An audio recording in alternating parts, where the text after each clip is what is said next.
Boom. What's up, y'all? My name is Ian Edwards. Welcome to the Soccer Comic Rant. Thank you for listening on Omni Studio, Spotify, iTunes, and watching on YouTube. Like and subscribe. We're going to talk about Man United versus Spurs. And we're going to discuss the elements of that game. We're going to talk about Man City versus Newcastle. Newcastle really needed to win this, and Man City use this game to announce that it's their time of the year and season. Everton played Villa, and there's a Luton game, some controversy in that game. There's Chelsea versus Fulham, and we're gonna go through the scores at AFCON, go through the scores at the Asian Cup, tell you what's coming up next weekend. We could talk a little Super Copa, Barcelona getting disrespected off the field by Real Madrid was that Saudi Arabia? I think so, yeah.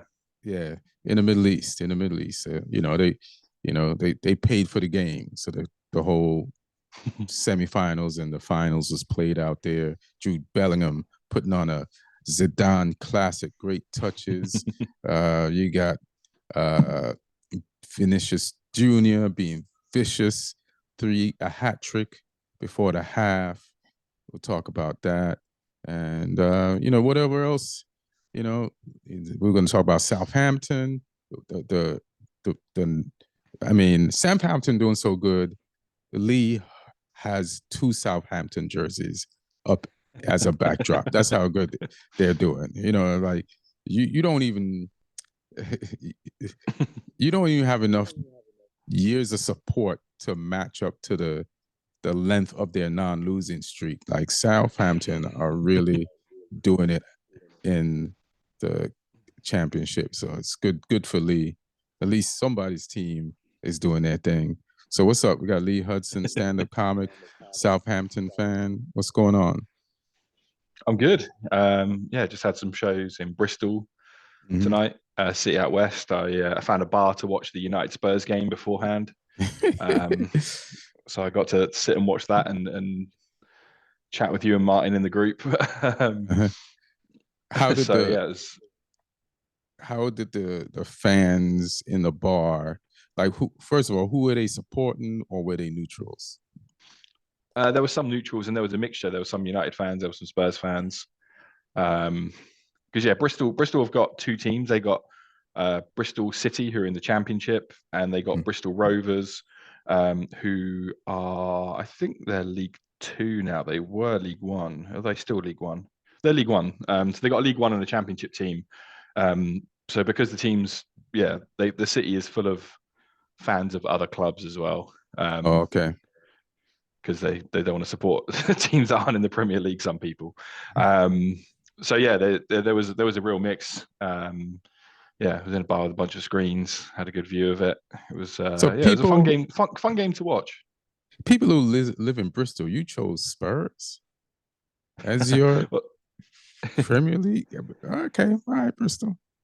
A lot of people move to Bristol from other places, so there'll be people from London that have moved there, or students there as well. It's a chance big to get university away town from rooting for Spurs.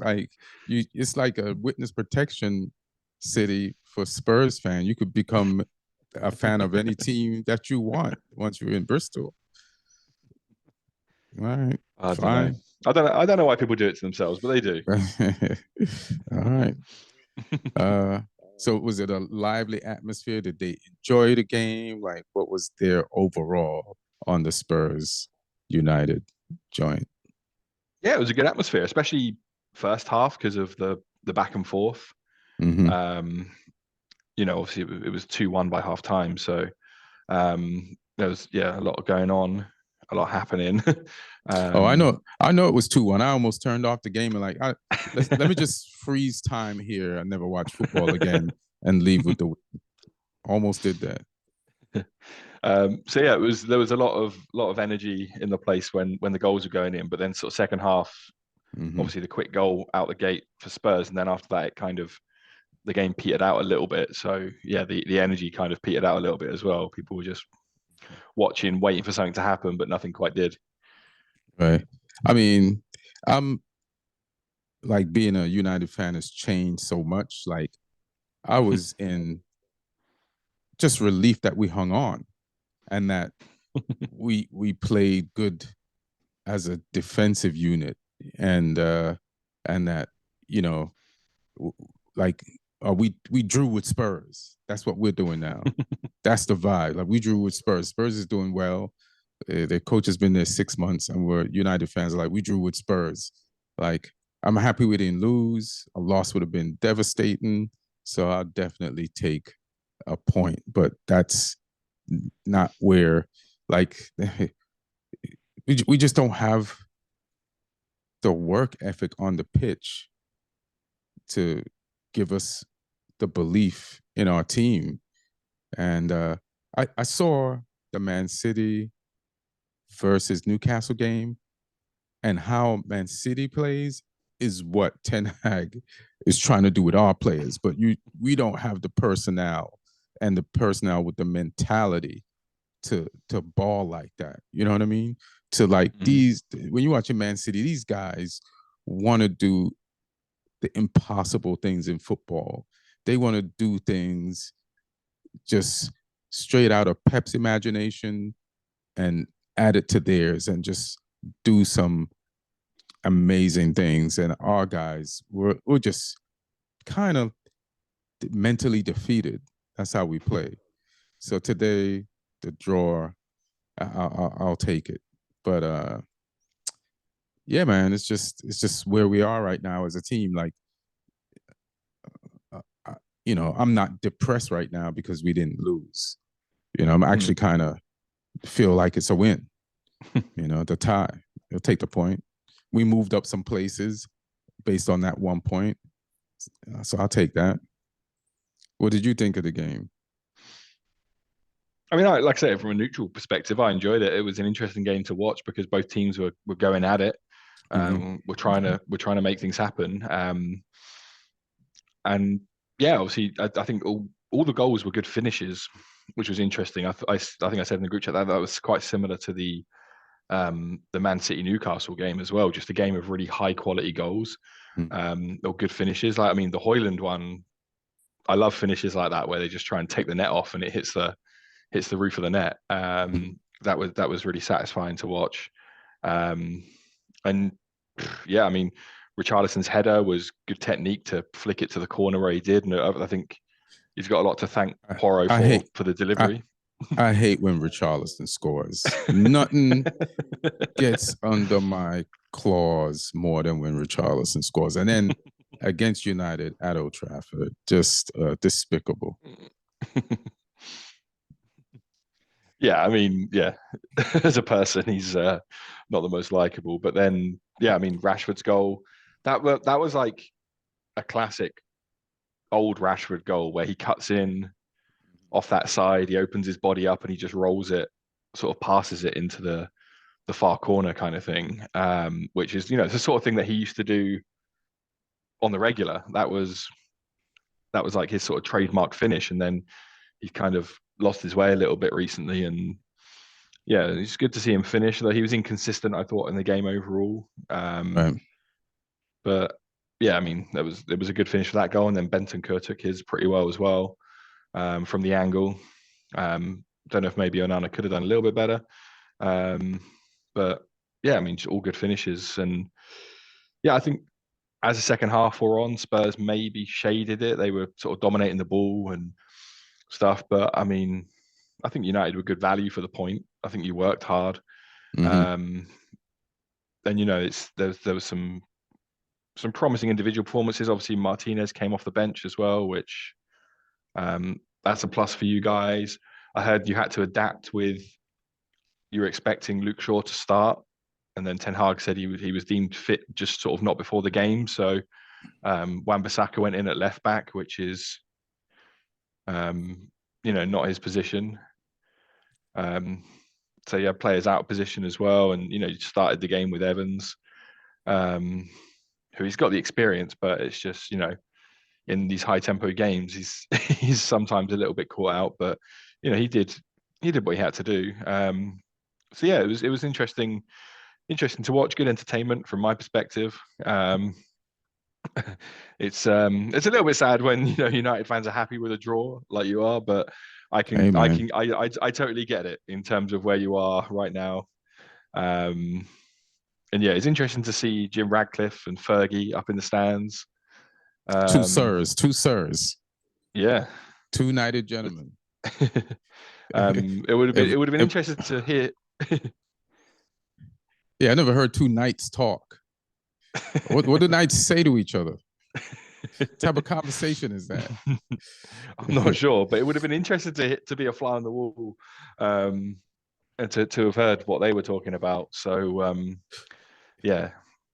It's come on, United. You're playing Spurs in front of two knights, two motherfucking knights. That one just got to the team, and he's now part owner. He's owned 25%. You got a knight that owns 25%, and you have a knight that won medals and trophies and jewelry.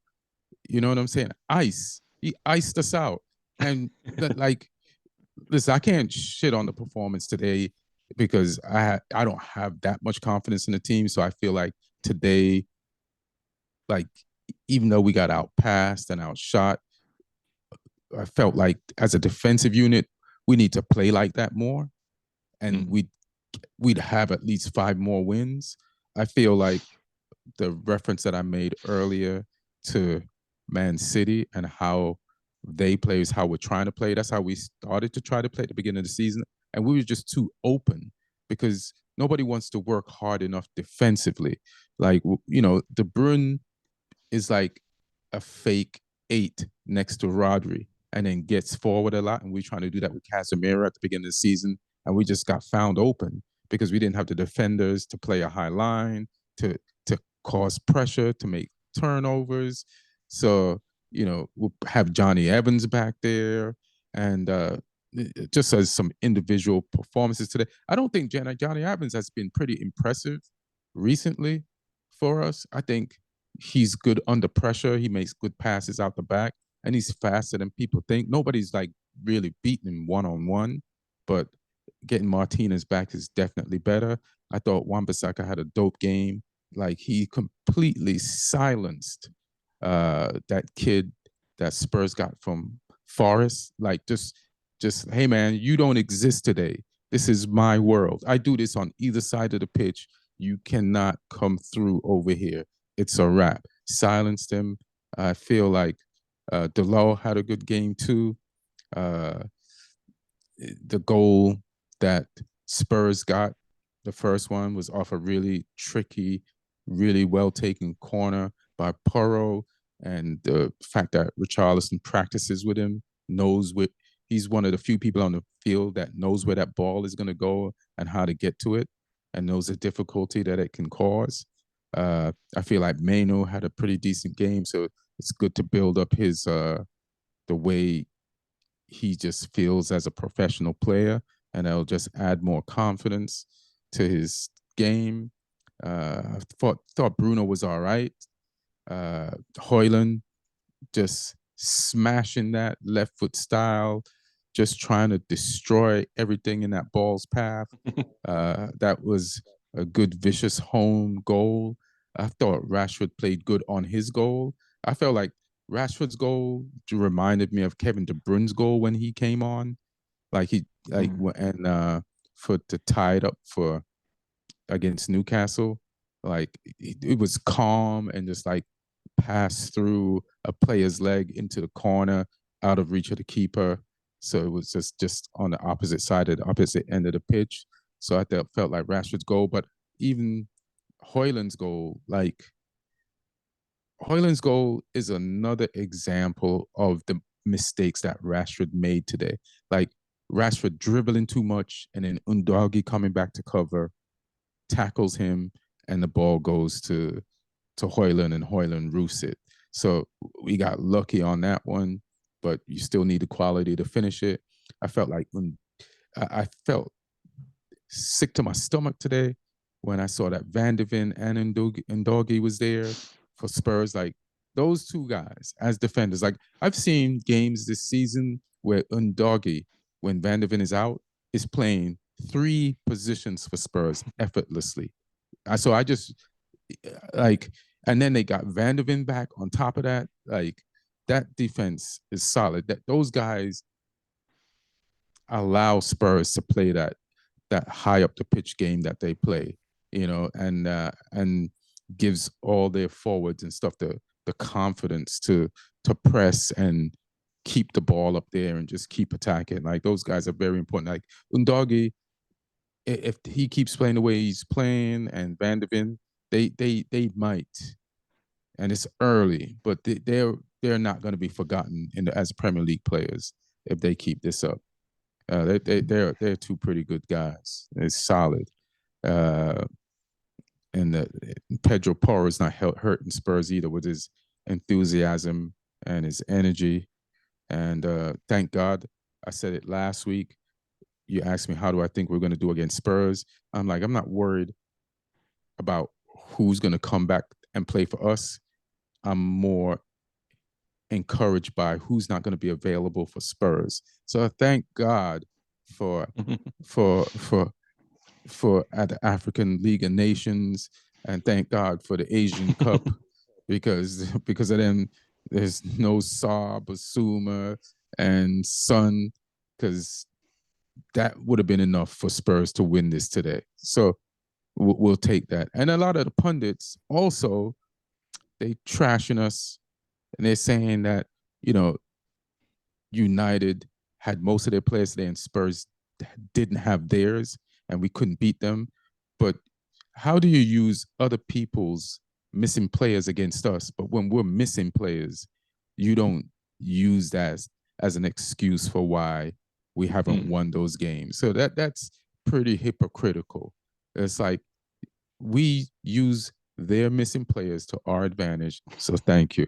And we played Spurs in a way that we were trying to take advantage of their weaknesses, which is they push their fullbacks up, they leave spaces open on the side, and that's what we did. Newcastle did the same thing to Man City and got results, but not the ultimate result, but close to it. But that's how I feel. Højlund, second Premier League goal. Hopefully Rashford's goal will help him. He's got to make better decisions in the final third. Rashford, like so many days today, like just forward line just gives away the ball, and he's a big part of that issue. So he's just got to make better decisions. Like, we don't have to. We could keep the ball. We can recycle. We can figure things out. Like, calm down up there. Calm down. And yeah, man. So I'll take it 100%. I'll take this tie. What about as well though the Udogie? I'm not sure. I couldn't call it a tackle because it wasn't a tackle. The shout on Garnacho penalty, where he just gripped him by the waist. Penalty. They didn't even look at it. I found that so strange. If anything is a penalty, that was definitely a penalty, because like you said in the chat, Garnacho did the same thing, but to a lesser degree to Undorgi. Oh, no, it's outside. Ericsson did the same thing to a lesser degree to Undorgi outside the penalty area, and they gave a foul for that. So how could you, if a foul is a foul, right? So yeah, that's pretty crazy. Yeah, refs just seem to they bottle things when it's in the box. And I've seen penalties given for less, and like Garnacho did make a little bit of a meal out of it, but he controlled the ball. The ball went in front of him, and then he tried to move forward, and then Udogie just literally two hands around the waist, like a horny guy in a nightclub. Yeah, just if you do that to a woman in Hollywood without consent, your career is over. That it's done. You're a predator, and it's over. So how Undagi got away with that with cameras on is befuddling to me. So yeah, penalty, 100%. How you feel about the Man City versus Newcastle game? A game Newcastle needed to win, and they looked like they were going to win it, but then Man City got this player who's back from injury, and he changed the game. But let me know how you feel about Man City versus Newcastle. I mean, like a sort of alluded to in the other one, there was just a game of high quality goals. The two Newcastle finishes, they were quite similar. Both players, Gordon and Isak, cutting in on their right foot and just unleashing shots into the far corner. Um, the the De Bruyne goal as well, the second one was just ridiculous. The way, because like you don't see many players from a central position open their body up and side foot a ball in that corner. Yeah. And to do it through a player's legs as well, just ridiculous. And Bernardo Silva's finish on the first one, the little flick from the cross, Yeah. was just ridiculous. And then everything about the winning goal, like the ball from De Bruyne, was ridiculous. But it still needed some really quick footwork from Oscar Bob as Oscar well. And Bob.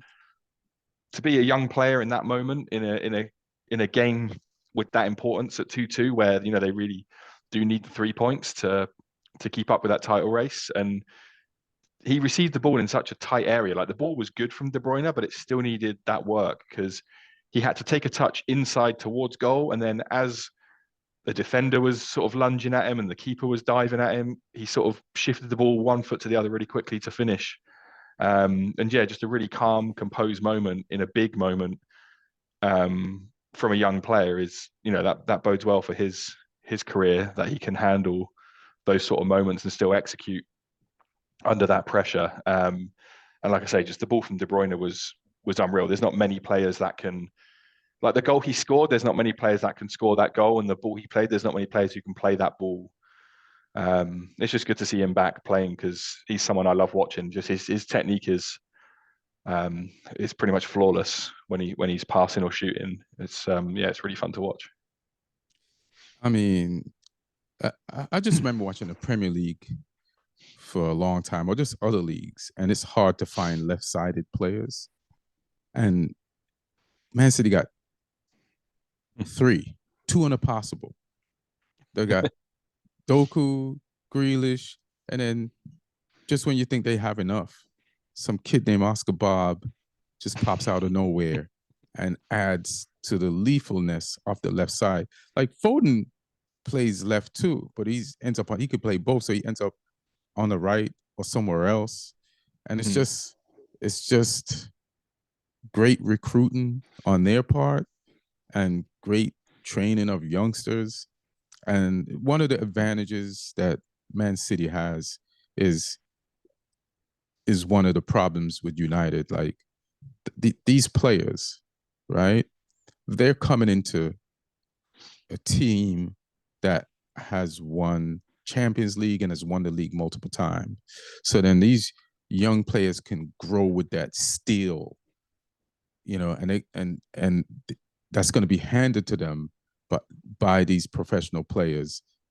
We're playing with them, coming up in the academy, playing with them, winning with them, so that when these players are gone, these people just take over at the reins at that level.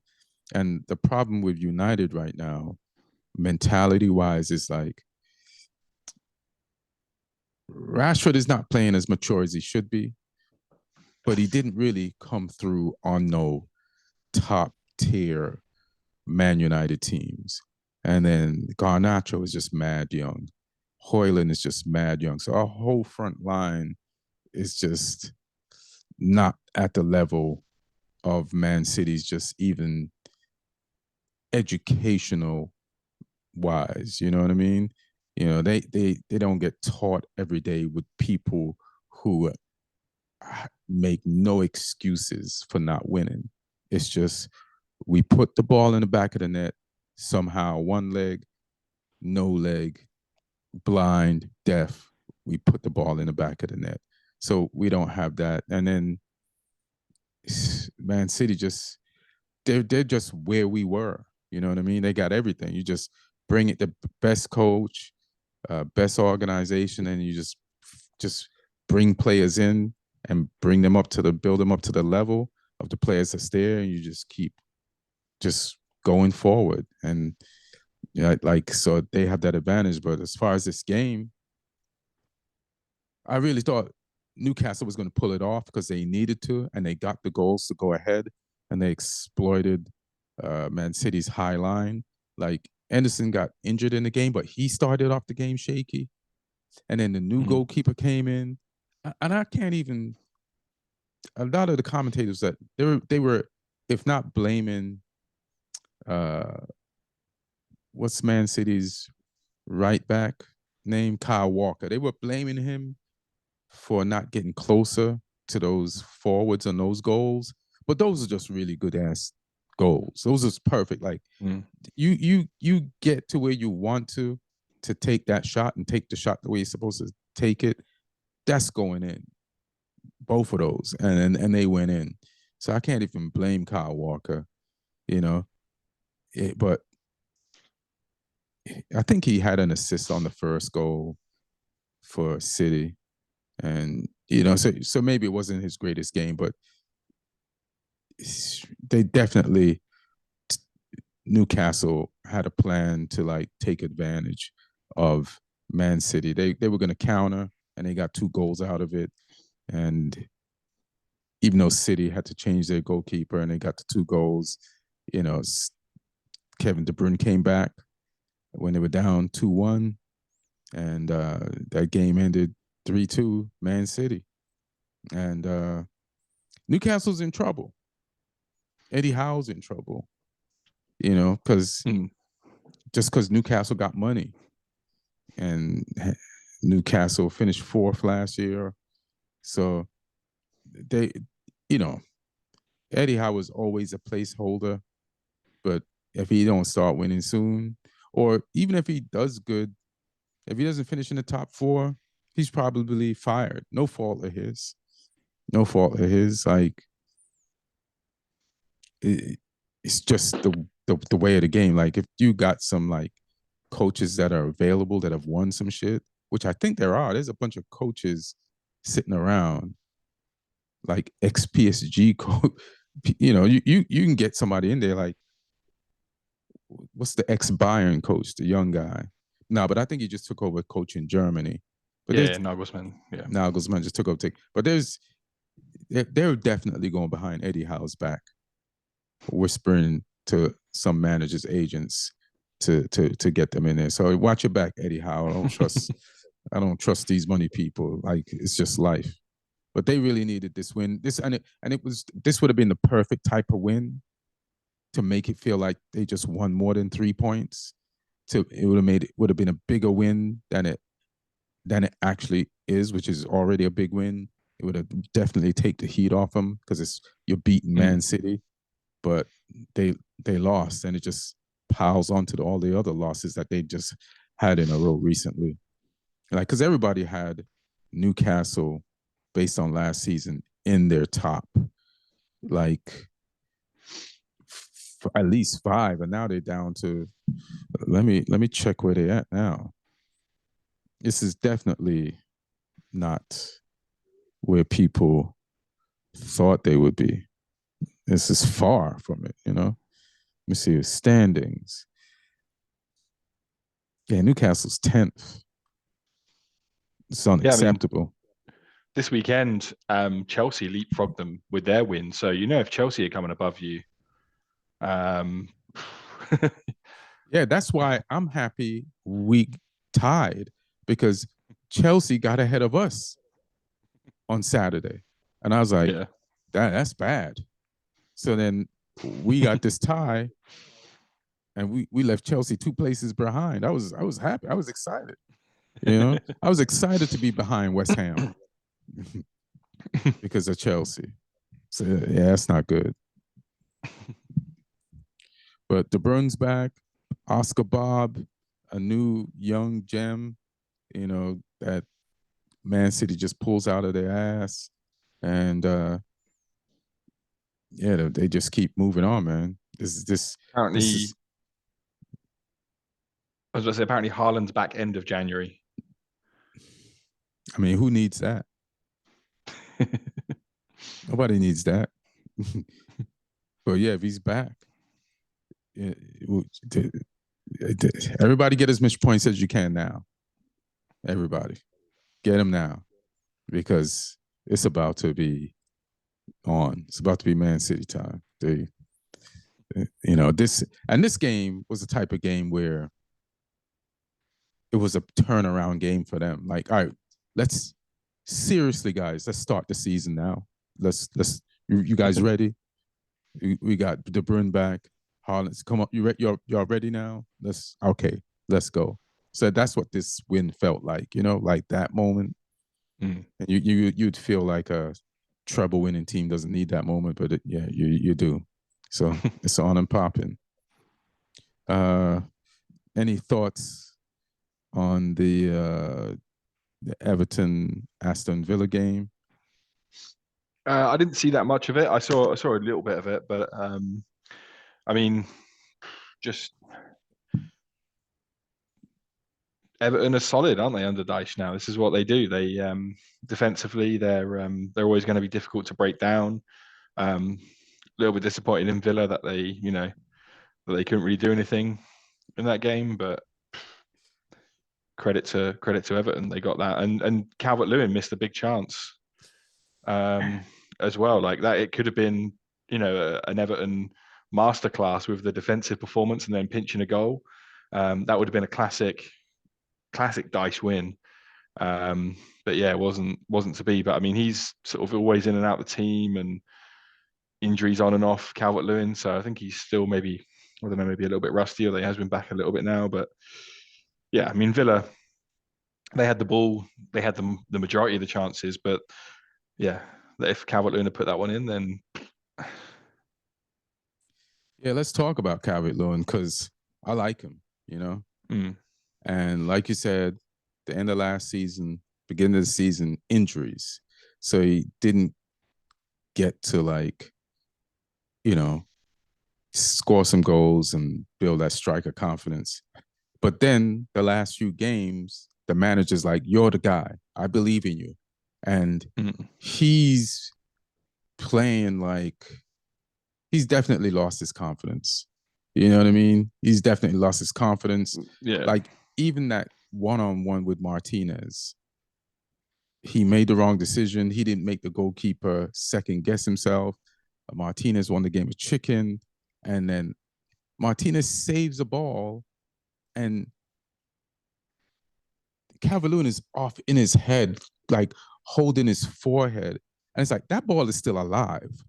Like a striker that's like in the game is going after that ball because it got retrieved. And I think they got another shot off. Everton got another shot off. But that other player, Decore, had to get that ball and keep it in play. And it's like, keep playing, fams. Like he's thinking about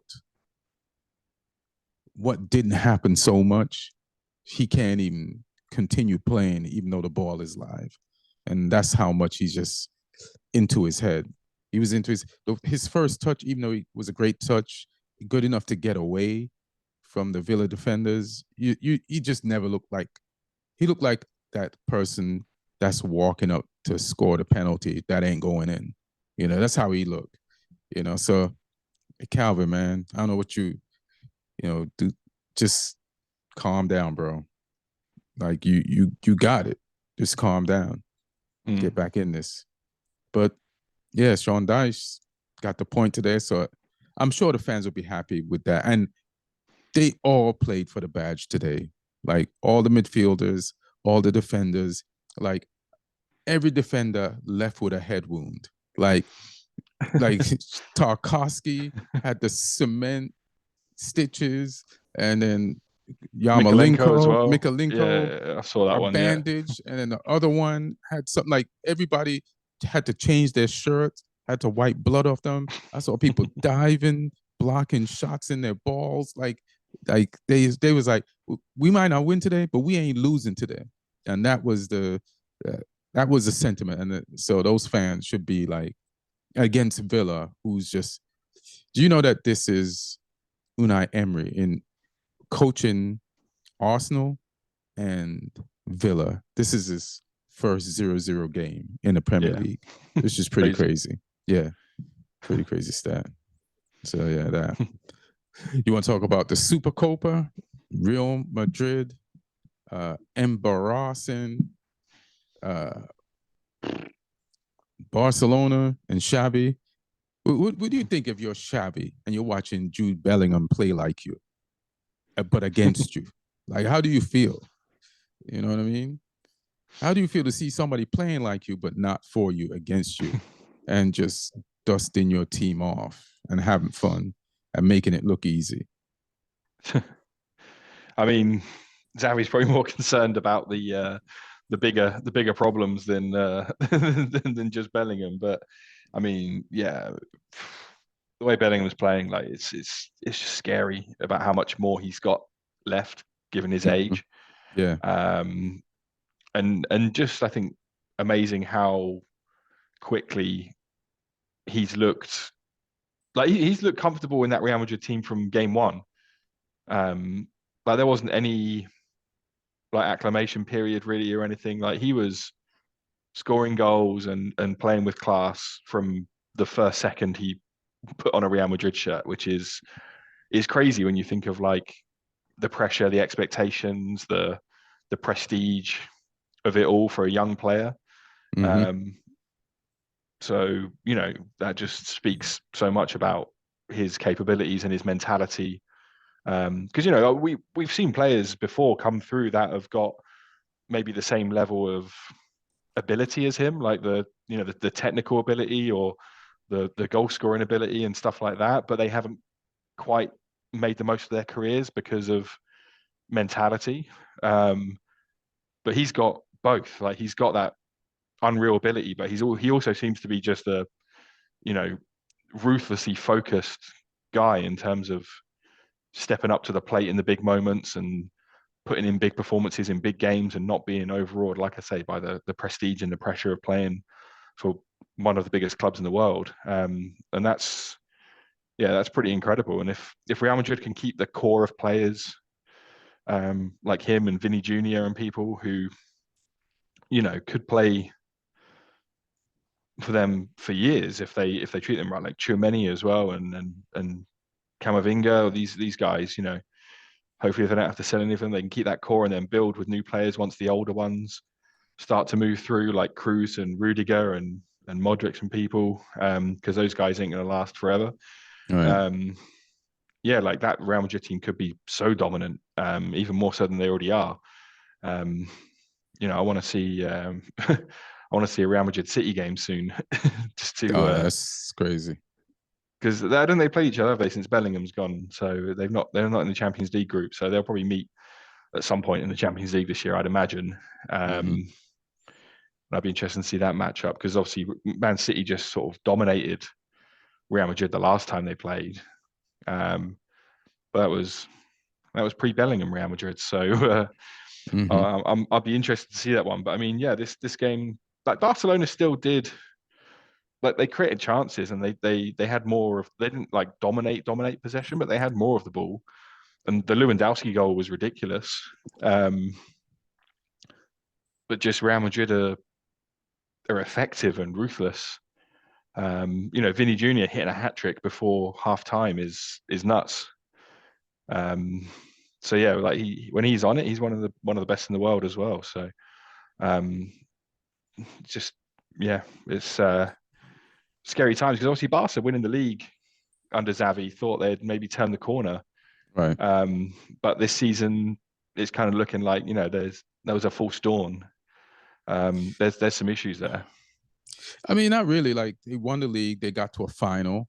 I just want to note that this is Jude Bellingham's first like piece of jewelry and trophy at at Real Madrid, so that's pretty dope. Like the first chance to get it, I guess this is it, and he's got that to get that out the way. Speaking of like acclamation and jumping right in there, like you were saying, and it is not easy to just play for Real Madrid, even if you have skill, because Joselu, who is a 9 for Real Madrid, he was one of the top scorers in La Liga last year, and he can't score. Like Jude Bellingham has outscored him.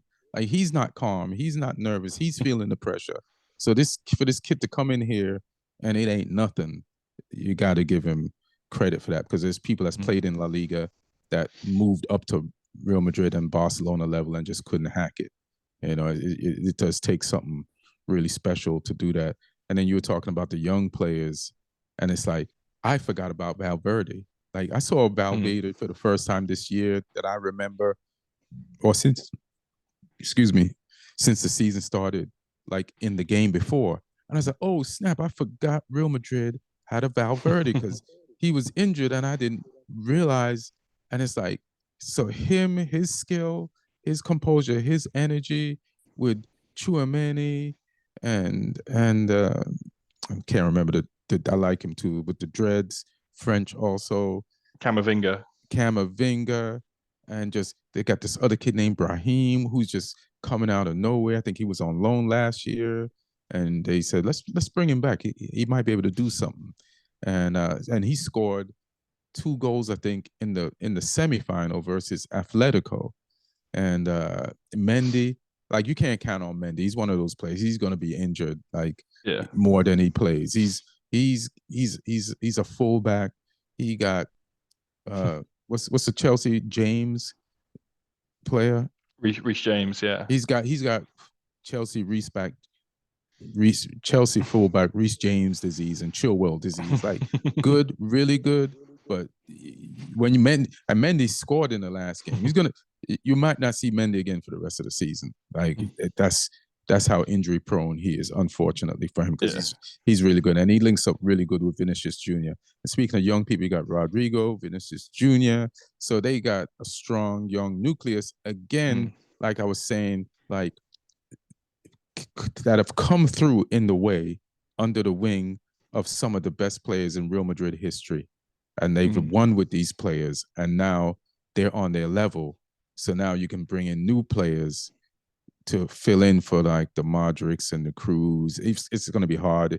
It's going to be tough to get a new Rudiger. But, the players happen all the time. You wonder where they're going to get this next person from. And they figure it out. Real Madrid is good at that. So they will. And let's not even forget, Kendrickson hasn't even played yet. The kid from Brazil, he's there now.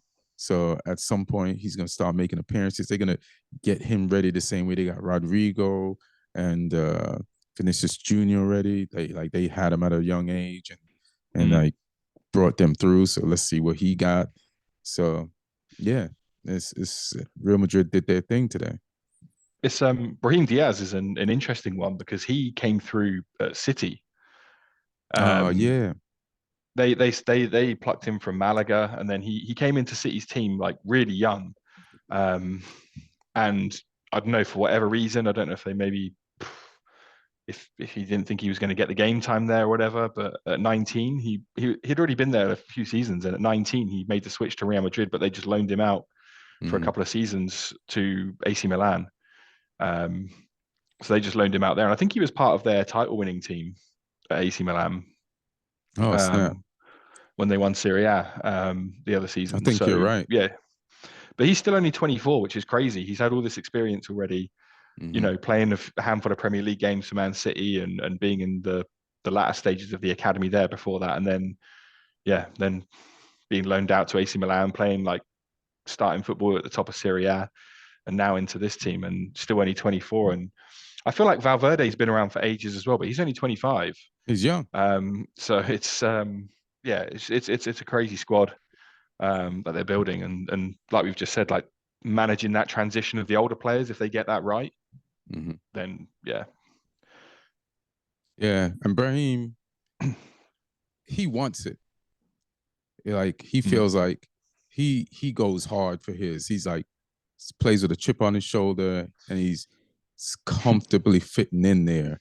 Like his desire to make it happen is beyond any fear that he could possibly have. And, he kind of has a Carvajal vibe, like always trying to prove that they belong there and just never comfortable, but in a good way. They use their nervous energy positively. So yeah, man, that's good. And then you mentioned AC Milan. Just want to say that Pulsic won Seria A Player of the Month. What was that for? December? Yeah. So that's, shout out to Christian Pulsic, an American player. I don't know if an American player has ever won Seria A Player of the Month before that, but that's huge. And so he's doing his thing at AC Milan. I just saw AC Milan beat Roma today too, and so I saw the highlights of that. Yeah. So they I think they won 2-1, or was it 3-1? I can't remember, but good play Saw it when it by was 2-1. I didn't see the final score. Your boy Giroud he scored a goal, but his assist was world class. He had a world class assist. You got to see that. So yeah, we can talk Southampton. Let's. What's the deal, baby? What y'all doing? What that championship life do? I mean, yeah, we came back in off of the FA Cup win last weekend, and another league game, another 4-0 win, extended the unbeaten run out to 19 games in the league. Damn, what's that feel like? 20 overall. It feels surreal. Yeah, it was interesting because we had a couple of players missing with injury, and we shuffled the team around. And still, like Sheffield Wednesday have been doing well recently. They started off the season struggling. They brought a new manager in who used to be Ralph Hasenhüttl's assistant at Southampton when he first joined us. A guy called Danny Roll, who's a really exciting young German coach. When Hasenhüttl first joined us, he was Hasenhüttl's assistant, and he then left Hasenhüttl to become assistant coach at Bayern. And then he was at Bayern for a bit, and then he'd been out of work, and he had taken his first managerial job at Sheffield Wednesday, and he started getting results even though they had been struggling. So they're one of the form teams, and obviously he knows the club as well. So him coming was a little interesting story, but we dominated. We were clinical. We were scoring goals. Shea Adams scored. Adam Armstrong scored. Of course, Adam Armstrong scores. That's his level. Yeah, Ryan Fraser scored as well. Ryan Fraser's been so impressive for us since coming on loan from Newcastle. He's been brilliant. So yeah, just a big overall performance from us. And it's been an interesting weekend as well because we played in the under-23 league, the PL2. We played Spurs on Friday night, and we lost 3-2. But Spurs had an older team than us. We gave debuts in that league to two 15-year-olds in an under-23 league. Two 15-year-olds who are really highly rated. They were so there's Harrison Miles, and he was our youngest ever player we've played in the under-23s league. And another guy, Alejandro Gomez Rodriguez, who scored against Spurs, and he's the youngest ever goal scorer for us in that league. He's only 15. He's already played for the England youth teams. Apparently every club, it seems, every big club is looking at him right now because he's just been scoring for fun for the England youth teams, scoring for fun for our youth teams, makes his debut in the PL2 under-23 league, scores as a 15-year-old. But he's eligible for a mad amount of national teams. I know his name sounds so long. It's like each name belongs to a different country. Alejandro what? Gomez Rodriguez. But he's eligible for England because I think he was born here, but he's got one parent from Portugal and one from Venezuela. So he's playing for the England youth teams right now, but he's played youth football, I think, for all three. At some point, he's hedging his bets. I think Venezuela will probably not get a look in. I think that I think that decision will probably come down to England versus Portugal. I think Venezuela finished third in that that pecking order. But yeah, he's a name that I think people need to look out for because what's his position? He's a forward. And he's a ruthless finisher. There's clips of him playing for our youth teams and for the England youth teams, scoring goals. I think he scored a hat trick against the Netherlands for the England youth team not too long ago. Let me have a look because he's just one that there's so much hype around him right now. Yeah, back in December, he scored a hat trick against the Netherlands. Alejandro Gonzalez, Ramirez, La what? Alejandro Gomez Rodriguez. Alejandro Gomez Rodriguez. Everybody, Yeah. look out for him. What's the yeah, position? go look him up on YouTube. All right, let's check out those highlights. What's the name of the other guy and what's his position? The other 15-year-old kid? Harrison Miles is the other one. He's another one apparently. Yeah, a lot of clubs are looking at. He's I believe he's a midfielder. Let me just double check. So most of the videos I've seen of him have been like his passes. Yeah, central midfielder. So yeah, they're two to watch out for sure. Because Harrison, he played. I think his first game for our under-18s team was as a 14-year-old as well. So like these kids are special when they're just getting put in at the deep end a few years in advance of where they are. So the club obviously rate them, and it's just nice to see just our academy getting back to doing what it should be doing, because we'd had a little bit of a dry spell. But then the last few years we've had more coming through. Like there was a guy, Tyler Dibbling, who he went to Chelsea because Chelsea decided they were going to try and poach him, paid a bunch of money for him. He did one season or half a season at Chelsea, I think it was, didn't like it and came back to us. Right.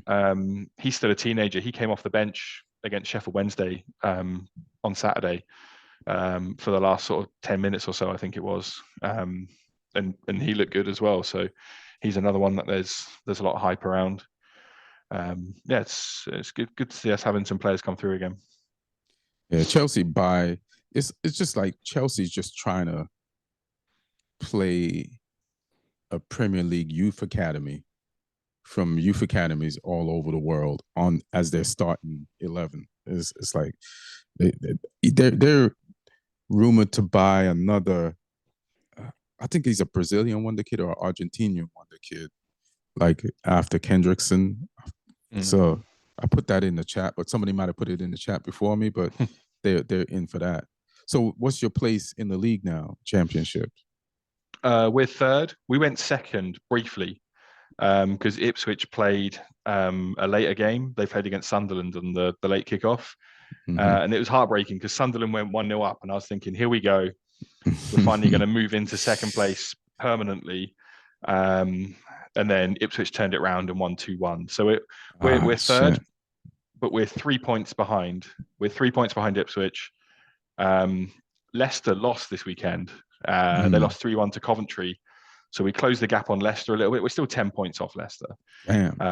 Which isn't uncatchable. But Ipswich, we're still 3 points behind, and we're 4 points ahead of Leeds, who are below us. So yeah, it's going to be an interesting race. Ipswich, tough team at the moment. Leicester, apart from that loss this weekend, they've been pretty consistent. So yeah, it's going to be a hard battle. I think it's going to go right deep into the season to decide who gets the automatic promotion. So yeah, I think Leicester should be pretty safe. But then yeah, if we can reel Ipswich in, I'd love it, because I don't want the stress. I don't need the stress of the playoffs. yeah, I don't want that for you either. I'll take that on. I don't want that.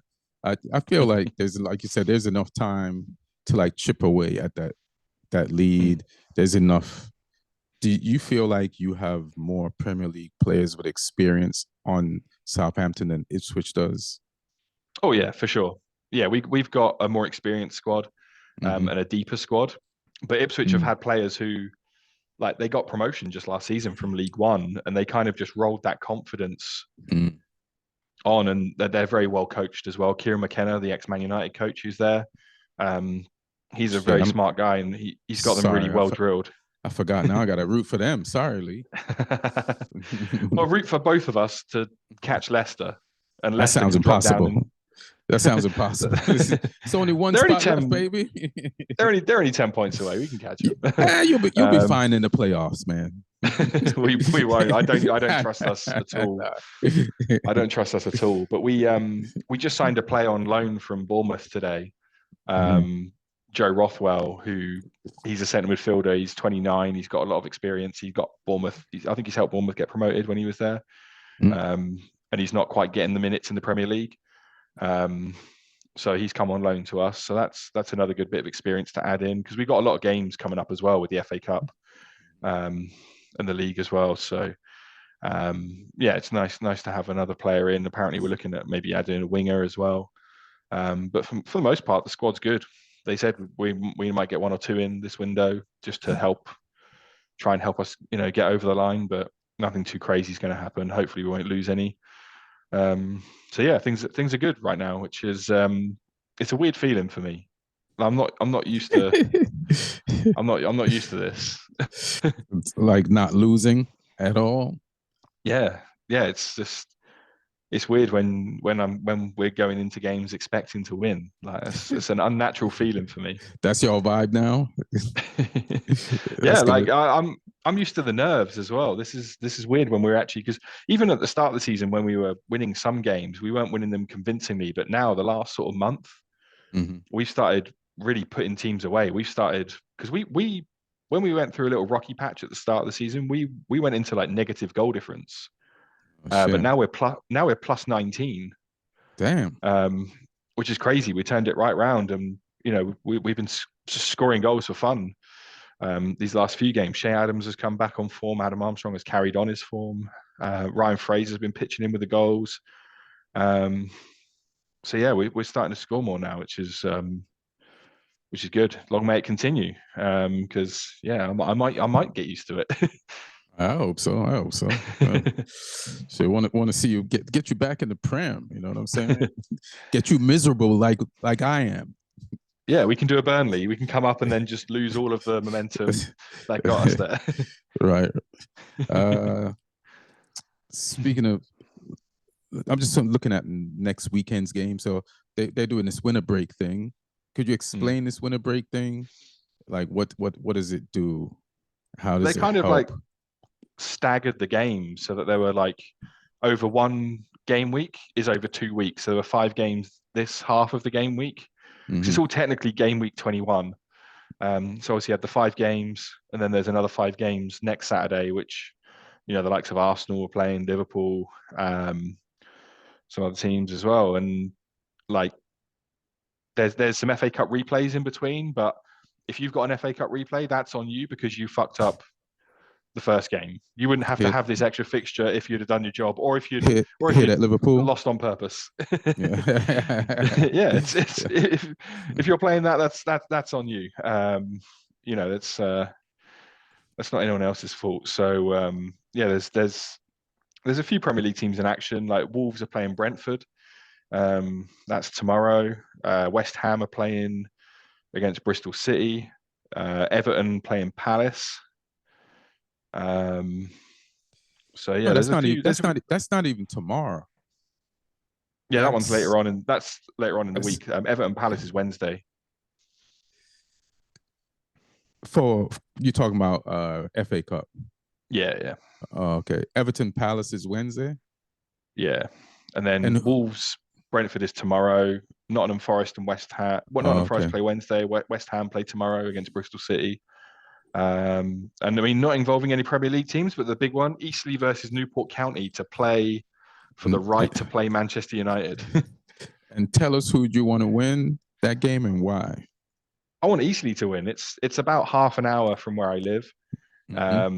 It's just down the motorway, and they've always been like a sort of a little brother club to Southampton, because Eastleigh's pretty close to Southampton, and like our young players have gone on loan there before. Some of our old players have gone there sort of back end of their careers. Like Matt Letitia played for them briefly. But yeah, so they're a smaller club. They're in the National League, but they kind of rose through. They used to play in like about 3 or 4 leagues below that in the real provincial leagues. I played against them when I was a player. Damn. So it's like. So you played on this pitch that Man United will possibly play them on if they go through. Oh shit, that's crazy. Yeah, potentially it's all those non-legends at Man United. They're gonna step on that pitch and say Lee Hudson played here. Yeah, it could happen. And the ground's been built up a little bit since I played there, because I played them when they were like right down in the sort of local leagues, and then they've gone up through the leagues, and they've built the stadium up a little bit in that time. So yeah, I would love to see them get it, because Newport have had some big games in the FA Cup. Like they played Spurs a few years ago. They've had their moment, because they're they're a League Two team. They're a pro team. Eastleigh, I think they're fully professional, but they're down in the National League, one below that. So they're the underdogs. But they're at home in the replay, so there shouldn't be too much in it. They took them to a replay. They can beat them.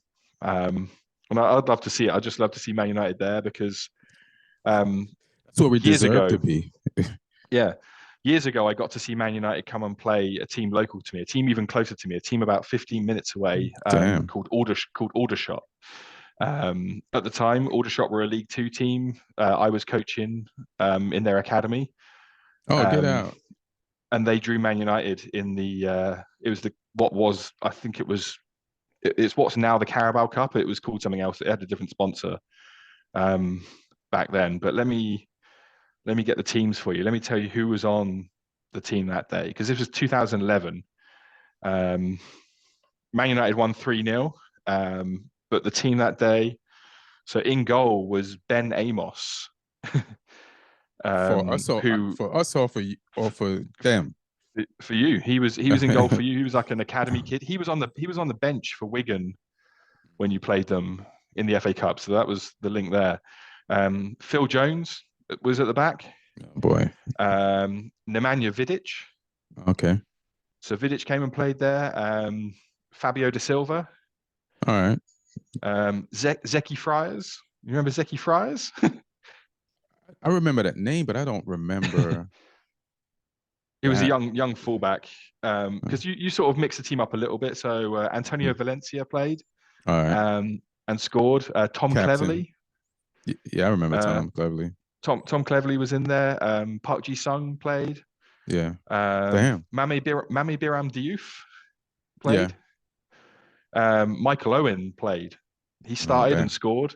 Dimitar Berbatov started and scored. Right. And then on the bench, so you had De Gea on the bench that day. You're like, we don't need to play De Gea. But the three subs you brought on were Michael Keane, who ended up having a reasonable career so far elsewhere. Ravel Morrison. Yeah, this last chance Ravel. He came off the bench for you, and also who came off the bench for you, Paul Pogba. Oh, get out of here! In 2011, that was in his first spell before he left. Oh, snap! To go to Juve, so that was his first spell. So yeah, I remember sitting in the stands and watching that one. That was you got to get in for free.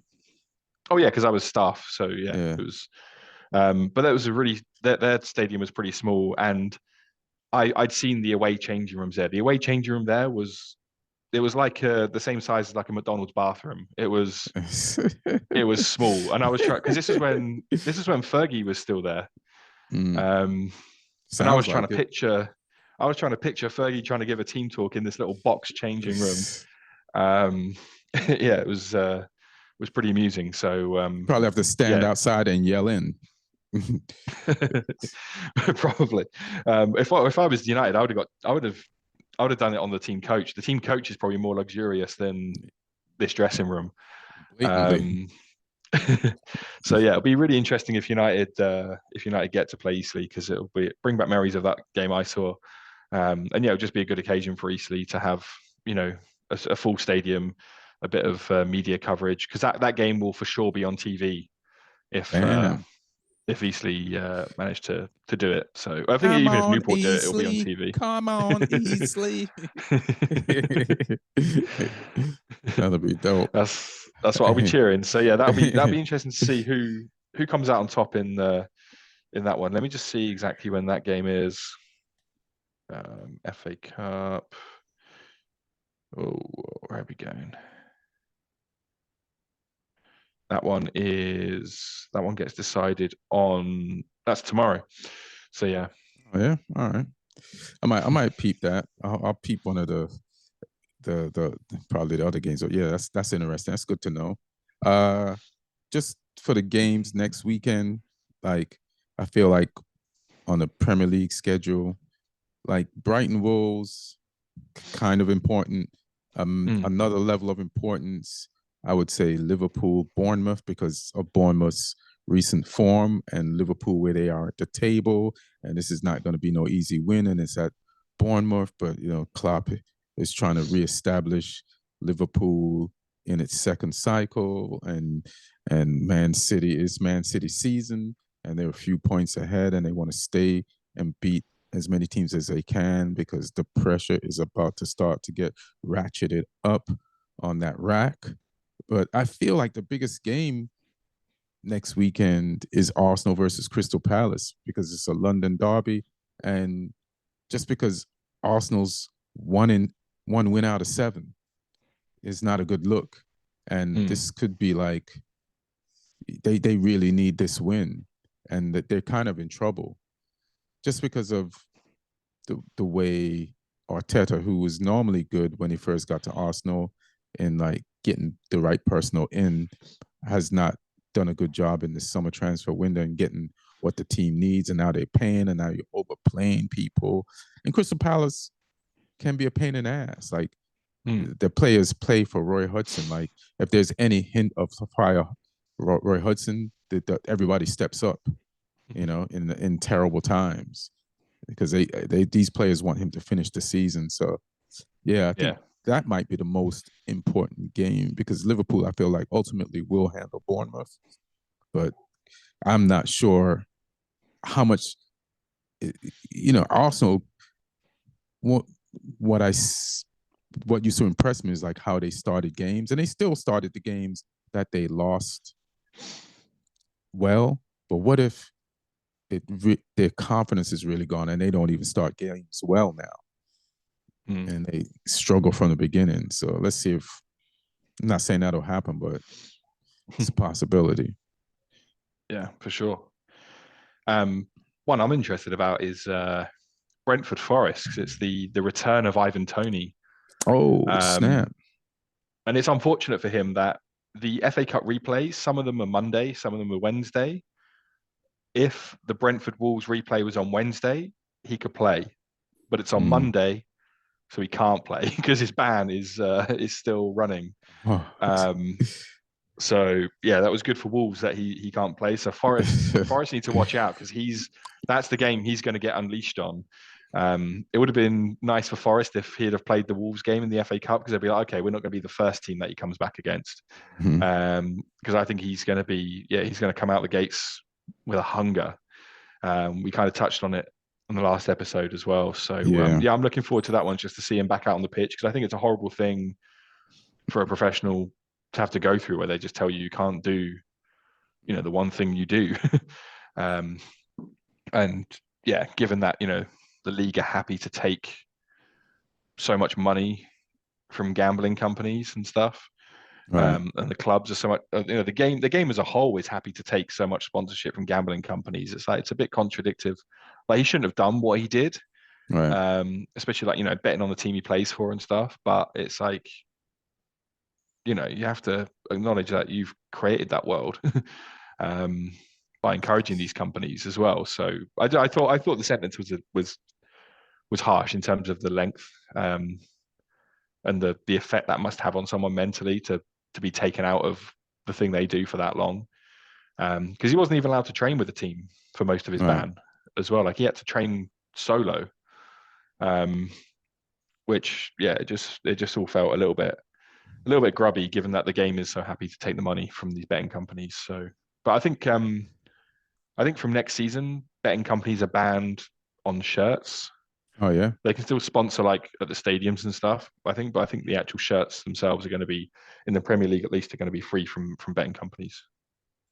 Oh, that's huge. That's pretty huge. I don't think the punishment was extra cruel, because I don't want Ivan Toney gambling. You know what I mean? But I think he might have been gambling small amounts, so it wasn't like, well, you don't know what that small gambling could lead to. But I don't want Ivan Toney gambling. I don't want any player like betting on games that they're playing in and leading towards the corruption of the game. I've seen the game talked about the game being kind of corrupt in Brazil, and it's corrupt in other places. Like, you want to slap them heavy sentences on people to Mm. make people really leery of doing it. It's just for the if it works out for the bigger picture of the game and makes less players get in these crazy positions. Like look at Yeah. those Italian players that are in the Premier League now that like are like they just got sold to these teams and now they're banned for, and for gambling in Italy, you know, and that Mm. I don't want our league to have that reputation. And I like that there's not a lot of money being spent in this transfer window because of what FFP or what they call it now, PSR. I think they switched the name from FFP. I think it's still FFP. Was watching what's his name on TV this weekend. Uh, what's his name? God damn it! It's a big journalist there, and they had him on, and they have a different name for it, but I can't remember it right now. But the effect that it's had on this transfer window, nobody's doing nothing. United ain't Mm. buying nothing. Spurs is the only team that's done something so far. United did Yeah. two things. We got Sancho to Dortmund, and Dortmund and Sancho had an assist for Dortmund this weekend, and we got Hannibal to Sevilla. Like we're sending players away to on loan, but we can't buy nothing, and we need players. So Yeah. so yeah, you sometimes you just got to do that to just keep everything just to reset everything and make people think about their mistakes. So I'm not super mad. I root for Ivan Toney. I want him to come back and I want him to kill it and get revenge, but he shouldn't gamble. You know. Anything else we should talk about? You want to run through these AFCON scores and this Yeah, Asian there were some upsets in the AFCON. All right, you want to what do you want to say them? Yeah, I'll just run through the games quickly. I mean, Ivory Coast are the hosts this year. Mm-hmm. They handled their business in the first game. They beat Guinea-Bissau 2-0, which you know you'd expect them to do that. So they took care of that. But then Nigeria, they drew 1-1 with Equatorial Guinea, which is crazy because that team was decent. The one that Nigeria put out, like Osimhen scored the goal for Nigeria. But they had like Iwobi playing, they had Lookman playing, they had Onyeka, the guy from Brentford who's been getting a bit of hype. He played. Aina from Forest played.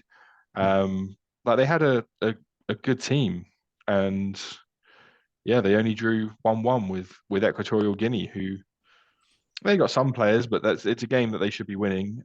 Egypt drew 2-2 with Mozambique. This is Egypt with like Salah had to score a penalty in the 97th minute. They were losing 2-1 to Mozambique. I want to say that sounds suspicious, but it sounds suspicious. Go ahead. But 97th minute, they got the penalty. Salah scored, and then Ghana lost to Cape Verde 2-1, which is a big upset. I mean, Cape Verde have got some good players because they, with them being like an ex-Portuguese colony, they got a lot of players who were born in Portugal and play in the Portuguese league, and play around Europe. So they've got some good players in there. They got former Man United superstar Bebe up front for them. How old is Bebe? He's old as shit now. I think that he's probably younger than me. He was like a sort of old a as flop shit at in United. football years, in dog football Yeah. years. Yeah. But like he was a flop at United, and then he went out to Spain and played for Rayo Vallecano for quite a while, and he was really good there. But he's not that old as shit actually. He's 33, younger than I thought he was. It's kind of up there. It's kind of up there. That's senior citizen in football. Yeah, he's one of the more senior members of that team, and yeah, he's got good experience. But yeah, he plays for Cape Verde. But yeah, they got the 2-1 win, which was big for them. Mm-hmm. And then like yeah, tomorrow. Oh no, when I was talking about the FA Cup games being Monday and Tuesday, I realized because we've gone past midnight in the UK, the Monday games are Tuesday games. Tuesday, Wednesday are the games. Oh, okay. Right. Not Monday, Wednesday. Because on the listing it was saying tomorrow. But yeah, so Monday in the AFCON, Algeria, Angola, Cameroon, Guinea, Senegal, Gambia. Senegal are going to be one of the hot favorites, I think. Right. With the players they've got. Yeah, I like their team. So That's yeah, it'd cool. be interesting to see. So yeah, be interesting following those. And Asia Cup started even earlier. That started Friday. Right. And I got some results in my hand, and you could just jump in. Like Qatar, who hosted the World Cup, they beat Lebanon 3-0. So they got all that experience from hosting the World Cup and building up their leagues. They beat Lebanon down 3-0. Australia, which is weird to say, they're always in the Asia Cup. It's the whitest Asian country I've ever seen in my life. And I don't know how India doesn't have world-class footballers based on the amount of people in their country, but they got beat by Australia 2-0. Australia only has like 4 major cities in their whole landmass, and India is like completely populated, but they produce better cricketers than I was about to say. Yeah, all the good sports people in India play cricket. yeah. China versus Tajikistan 0-0. Uzbekistan versus Syria 0-0. Japan 4-2 versus Vietnam. Japan has a lot of name players, and they did their thing in the World Cup. So you figure Vietnam, you don't really stand a chance. And so this is weird. United Arab Emirates versus Hong Kong, which I thought Hong Kong was a part of China. It is. Why do they? How come they have their own? Now, when it comes to when they were independent, they had a national team, and I think they were just able to keep it afterwards. It's bananas because China could have used you against Tajikistan, but all right, all right. So that because Hong Kong lost anyway 3-0 to the United Arab Emirates, and Iran beat Palestine. So Palestine, I'm not going to say nothing, and yeah, they got bigger problems. They got bigger problems. Won't mean much to them. Yeah, it may be, maybe the fans or the people of Palestine would love a win there, off the field, just like how the Ukraine, their soccer team, their club team, that's doing good in the what are they in the UEFA in the Shakhtar's well. Yeah, in the Champions League, or are they in the Europa? Champions League. I think Champions League. Yeah. It'd be cool if, but at least Palestine scored a goal, so good. Yeah, just leave that like that. All right, and then you can't do the fantasy league because you only did like half the games. Yeah. So we'll fill that in next week. Yeah, man. So you got anything you want to plug? Shows coming up? Oh, I got a bunch of stuff coming up. Just if you head to Lee Hudson Comedy on Instagram, it's all on there. It's all listed. All right, but dope. And same thing for me. I don't have any shows coming up out of town. I'll be at the Mothership on March 29th to the 31st. And another cool poster for that one. Yeah, they make those, so that's cool. They know my brand, you know what I mean? So if you're listening or you're gonna be in the Austin area, hit them up now because the Mothership tickets, they just go. So you want to get on that and follow me on Instagram at Ian Edwards Comic. Thank you all for listening. Thank you all for watching. Thank you for liking, subscribing. Thank you for leaving the comments. We'll respond to them. And thanks for supporting just overall, and a happy new year. Happy 2024. Happy MLK Day, which is tomorrow / probably when this will be up. We love you. Be good. See you next week. 1.